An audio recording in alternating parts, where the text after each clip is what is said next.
So it seems like we're sort of in a transition point in the market where, things are changing in the post-COVID era, but it also seems that a lot of sellers are still under the impression that their facilities are worth what they were a year ago.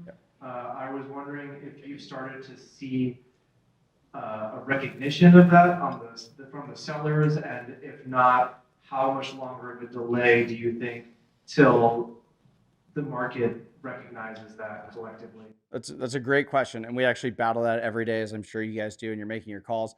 I think the seller and buyer, whichever side of the market we're on, is on about a 6-month delay for actually recognizing where we are. I think for the first time since April, my team has been getting calls of sellers saying, "Hey, you know what?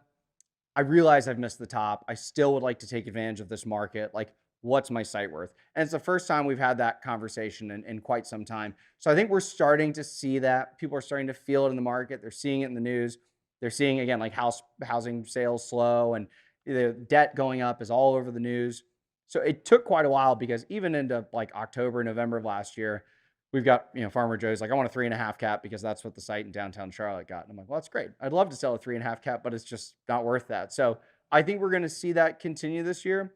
And I think we're in a really cool in between phase, like a 6, 9 month window where it's a good time to buy and sell, depending on where you are in the life cycle of your deal. And again, what that liquidity is worth to you on hand to redeploy maybe when things continue to soften. For the developers Hmm. and merchant builders who Hmm. started 2 or 3 years ago thinking they're going to come out at a 2 or 3 cap rate, and Hmm. obviously they're not. Yep. And usually most developers are making, let's say, $4 to $8 million profit. Now it could possibly be zero.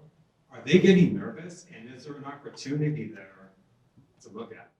That's a great question. And so we sell a lot of CO, new build product, and the merchant builders who are doing this time and time again, their margin has just slimmed, and they're understanding of that.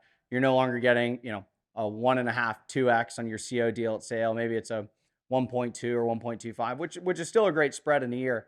But what I'd be interested to see, we track defaulting loans a lot, whether it's CMBS or construction debt, and my concern is, the first time builder who took out a construction loan January of last year with floating debt that's going to build a 90,000 square foot site for their first time.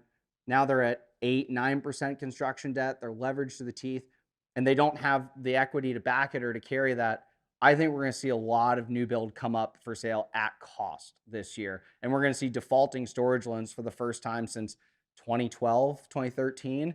And so it's something we track heavily, and I'm really glad you brought it up because I think that's some really cool opportunity. So if you guys are in your markets and there's someone building, keep an eye on it, have a conversation with them. You might be able to partner up, buy them out, buy the deal at a lot cheaper price than you think you would, and get a beautiful brand new product.